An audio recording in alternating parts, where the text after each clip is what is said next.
Nagsimula ang lahat sa eskwela, nagsama-samang 12. Sa kalokohan at sa tuksuhan, hindi maawat sa isa't isa. Madalas ang standby sa cafeteria, isang barkada na kay saya. Laging may hawak-hawak na gitara, konting udyok lamang kakanta na.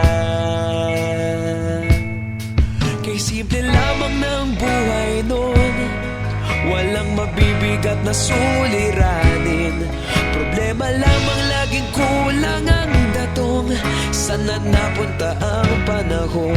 Sana nga ba? Sana nga ba? Sana napunta ang panahon? Sana nga ba? Sana nga ba? Sana napunta ang panahon? Sa unang ligaw kayo'y magkasama, magkasabwat sa pambobola. Walang sikreto kayong tinatago, okay sarap ng samahang barkada. Nagkawatakan na sa kolehiyo, kanya-kanya na ang lakaran. Kahit minsan na lang kung magkita, pagkakaibigay hindi nawala. At kung saan na napadpad ang ilan, sa dating eskwela meron din naiwan. Meron pa ng mga ilang nawala na lang, nakakamiss ang dating samahan. Sana nga ba? Sana nga ba? Sana nga bang barkada ngayon? Sana nga ba? Sana nga ba? Sana nga bang barkada ngayon? Ito na, papalig na po kami sa bundok. At ngayon,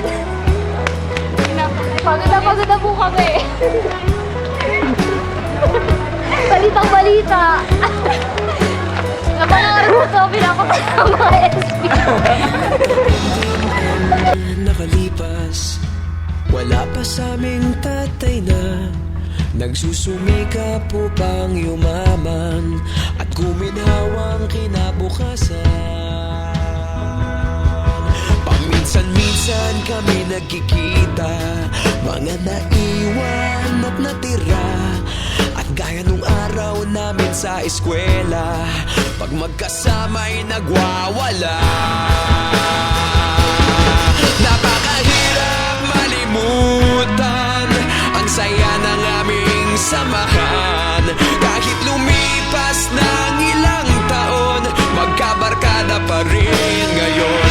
Magkaibigan, magkaibigan, magkaibigan pa rin ngayon. Magkaibigan, magkaibigan, magkabarkada pa rin.